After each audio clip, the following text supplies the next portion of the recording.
આ પોલીસ વાળા અને આ મામલતદાર ની ઓકાત નથી કે લફંગાન પકડીએ કે આવી ગયા બધા સિંગમ બની દારૂ હપ્તા લેવા હોય તો આ નંબર 1 છે.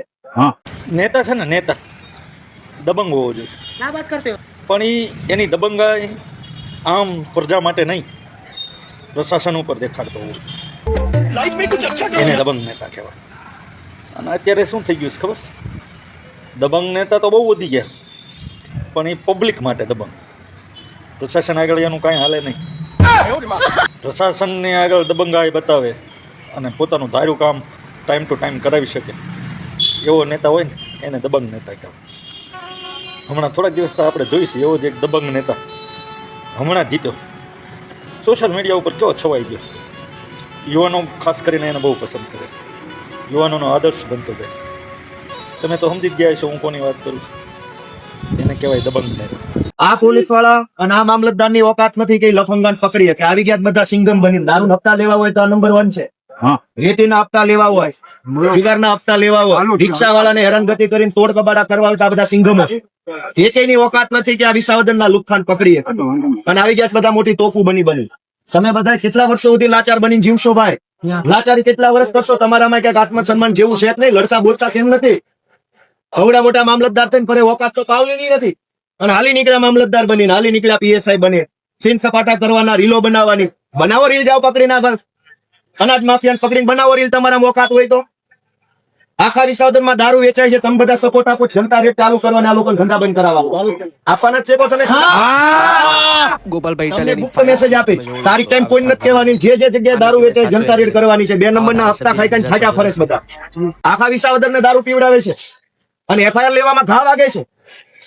આને પૂછું, કિરીટે પૂછું, આને કિરીટના બાપાનું છે અહીંયા બધું. કિરીટને પૂછ્યા વગર એ કઈ હલતા નથી.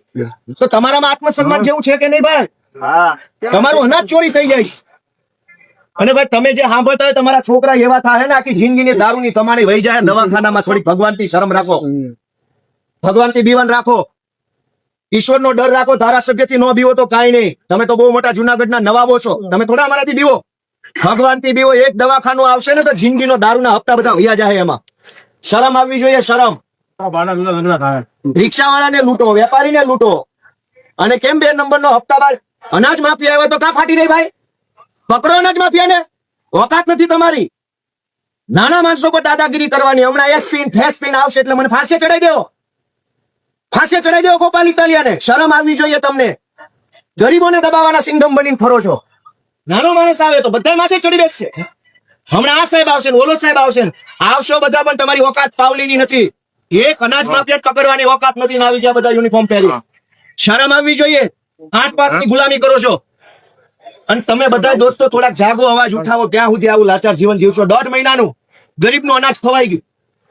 યોગ્ય વાત છે કે અયોગ્ય કયો છે બધા? કેમ આપણી બહેનો મજૂરી કરે છે? ગામડાનો ગરીબ માણસ કેમ મજૂરી કરે છે? સવારમાં 5 વાગ્યામાં ટિફિન બનાવે, ટિફિન લઈને વાડીએ જાય, આખો દિવસ મજૂરી કરે, સાંજે થાકીને આવે.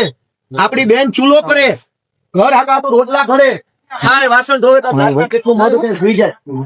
અને એના ભાગનું, એ દીકરી બેનના ભાગનું અનાજ ગુંડા ખાઈ ગયા. મામલતદારની કે આ પોલીસ સ્ટેશનની ઓકાત નથી કે ગુંડાને પકડે બધા સિંગમ બનીને ફરે છે. તમારી ઓકાત 4 પૈસાની છે. રિક્ષા વાળાને દબાવવા સિવાય તમારાથી કાંઈ થાય એમ નથી. જાઓ, રાજીનામા આપીને ઘરે વયા જાઓ. રિક્ષા વાળા સિવાય તમે કોઈને કાંઈ કહી શકો એમ નથી. સિંગમો બનીને ઢીલો બનાવો છો. જાઓ, પકડો ઓલા અનાજ માફિયાને. વિસાવદરનું અનાજ ખાઈ ગયો.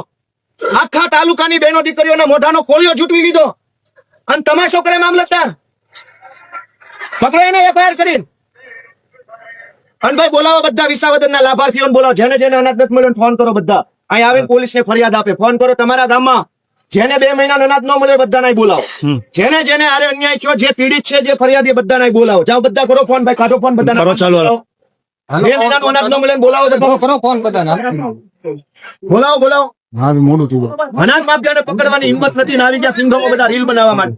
શરમ આવવી જોઈએ. હપ્તા લેવામાં નંબર 1. મામલતદાર તો મોટા હપ્તા લે છે. અમે નથી જાણતા કેવડા હપ્તા લ્યો છો એમ. આવીને ઘૂસી ગયા અંદર. હપ્તા લેવાના સિંગમ અને ગુંડો આવ્યો કિરીટનો તો ઓકાત પાવલીની. શરમ આવવી જોઈએ. આત્મસન્માન જેવું હોય તો ઘરે રહી જવું જોઈએ. આઈનો બે હાય. ગરીબ માણસોને દબાવવામાં નંબર 1, ગામડાના માણસને ધમકાવવામાં નંબર 1, રિક્ષા વાળાનો તોડ કરવામાં નંબર 1, અને ગુંડા એવા અનાજ માફિયા તો એકેયના મોઢામાં શબ્દો નથી, બધા કે બીવે છે ગુંડાથી.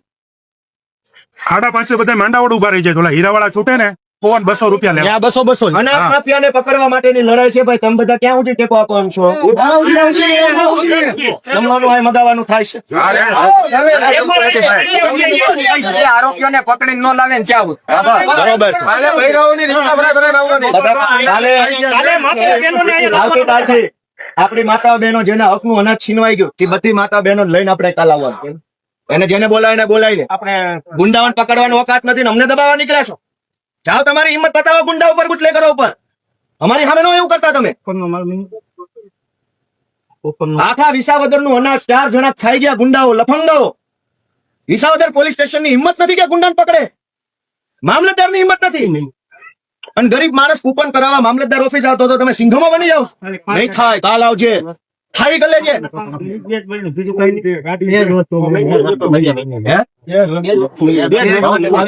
કોઈને કાંઈ 2 મહિનાનું અનાજ નથી મળ્યું.